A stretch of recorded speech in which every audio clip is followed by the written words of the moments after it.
Hello, my dear students. So today we will be starting chapter number 1 from your EVS book, that is our environment and natural. Okay. So what topics we are going to cover up today? Today, first of all, we will be starting with a brief introduction on the environment. Then we will be discussing a concept on social and natural environment. Then we will be discussing on the components of environment. That means the environment is made up of what are the constituents. Then we will be discussing about the biotic components of the environment or the living components of the environment. So let's get started. Now, man has been living on this earth for about 40,000 years. Now, he is surrounded by various forms of organisms, forces, both physical and biological. Okay, now these physical and biological, they are complementary to each other. That means what? That means without the physical conditions, the biological conditions cannot able to survive, and without the biological conditions, an environment cannot be fulfilled. Okay, so sunlight, land, air and water, it forms the physical condition, whereas all plants, animals and microorganisms forms the biological conditions. Okay. Now, these microorganisms, what do you mean by the term microorganisms? Microorganisms means very small or tiny living particles. Okay. Now, these tiny living particles we cannot see with our naked eye. Okay, so in order to see or in order to view these organisms, we need the aid or help of a good compound light microscope. Here you can see in the slide, there is a device. This is a compound light microscope. What is its function? Basically, they consist of lens. Okay. Now, the combination of lens which are present in the microscope, it enlarges the view of the organisms and we can see it properly. Now, what are the organisms that constitute this microorganisms? Bacteria.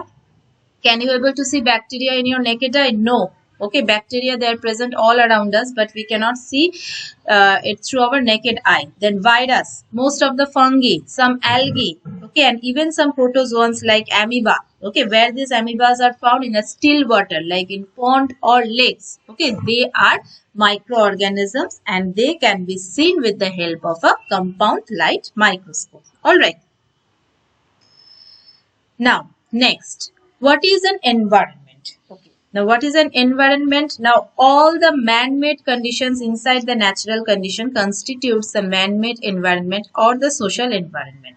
Now, if you look outside your window, okay, you can see various objects. Okay, now some are natural and some are man-made. For example, like trees. Okay, trees, rocks, soils, whatever you can see, these all are what? These all are the natural constituents, and like building, lamp posts, road, that is constructed roads, whatever you can see, that is what? That is social environment. So two aspects of the environment we can see. Okay, natural environment, they are naturally made, and social environments, they are made by man for their own benefits. Okay, so what is environment? The pattern of complete range of organisms and external conditions surrounding us is called an environment or natural environment. By the term environment, basically we mean the natural environment. Okay. Now, here you see below the picture. This is a picture of a market. Okay. So, this kind of thing we can see every day all around us. Okay. So, market, this is an environment which is created by human beings in order to purchase or for selling any object, isn't it? It's for their own benefit. This is entirely created by human being. Whereas you can see the residential complexes, the industries, okay, those are also created by human beings, okay, for their survival.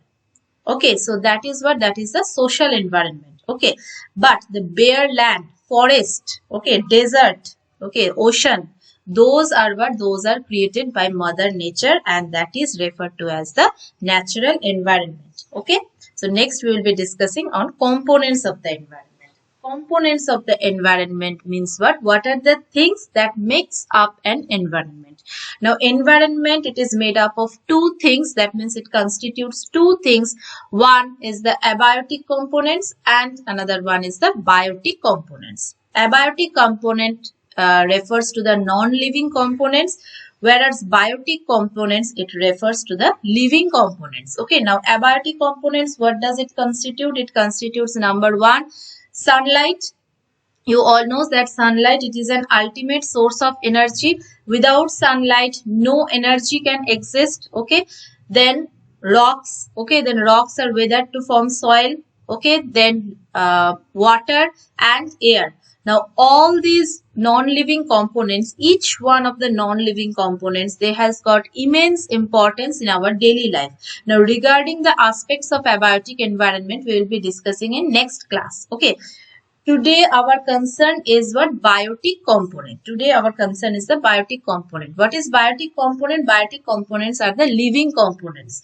It includes what? It includes plants, animals and microorganisms. Okay, so now we will be discussing about biotic components in details. Okay, now what is biotic components? All the living components of environment together makes the biotic component. Okay, now components of the biotic environment, they can be put into three broad categories. Number one is producer or autotrophs, consumer or heterotrophs, and decomposers. Okay, so now we will be discussing on producers. Now producer or autotrophs. Now all the green plants that depend on food prepared by themselves are called what? Are called producers. Remember, only the green plants are referred to as a producer or autotrophs. Why only the green plants? Because what makes the color of a plant or what makes the color of a leaf green? It's due to the presence of a pigment. In science, you have already read it. It is due to the presence of a pigment called chlorophyll. Okay, the function of this chlorophyll is to trap the solar energy which is utilized by the plants for making their food. You all know that energy is required for doing any kind of work. Okay, so this chlorophyll, it traps the solar energy which helps the plant to synthesize their own food. That is why non-green plants are not referred to as a producer, as because chlorophyll is not present in their body. Okay, so these producers, they do not depend for food on any other organisms. They produce their own food by the process of photosynthesis. Okay, so all the green plants are referred to as what? They are referred to as producers. Next is what? Next is consumers or heterotrophs. Now most of the animals and some non-green plants, okay, non-green plants like fungi, they cannot produce their own food as they do not have what? Chlorophyll. They take food from other plants and animals. They are referred to as consumer or heterotrophs. Okay. Now, among the heterotrophs, there are some consumers who derive their food from living plants and animals. They are known as parasites. A most common example is what? A most common example is mosquito. What is the food of mosquito? Blood, animal blood. Okay, they sit on the body of the animal and they suck their blood as food. Okay, so they are deriving the food from a living organism. Okay, so they are called what? They are called parasite. Leeches, tapeworms. Tapeworms are present inside our guts. Okay, and they derive the food whatever we are intaking. Okay, so these are the examples of parasites. Okay, now there are some plants and animals who depend on dead materials for their food. Such plants are known as what? Are known as saprophytes.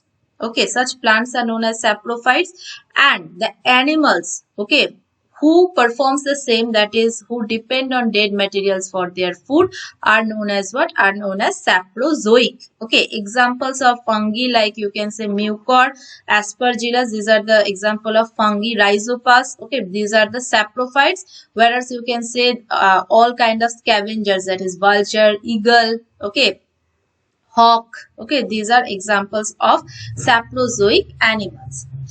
Next we will be discussing on decomposers. Okay, now some organisms derive their food by decomposing dead body parts of plants and animals. Those organisms are called decomposers.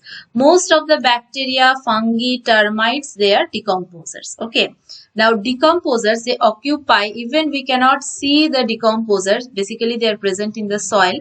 They occupy the key position in their environment. Why? Because they decompose the dead body parts of plants and animals, and then they turn those dead body parts into a fertile substance called humus. Okay, now this humus, it is very important for the growth of a plant, as because it supplies all the necessary minerals which are required for the growth of a plant. That is why the decomposers, whatever they are intaking, they are again returning the same component to the environment. Okay, so the decomposers, they occupy a key position in their environment. This is all about your biotic components. In our next class, we will be discussing on abiotic components of the environment. Till then, thank you everyone. Stay safe and take care.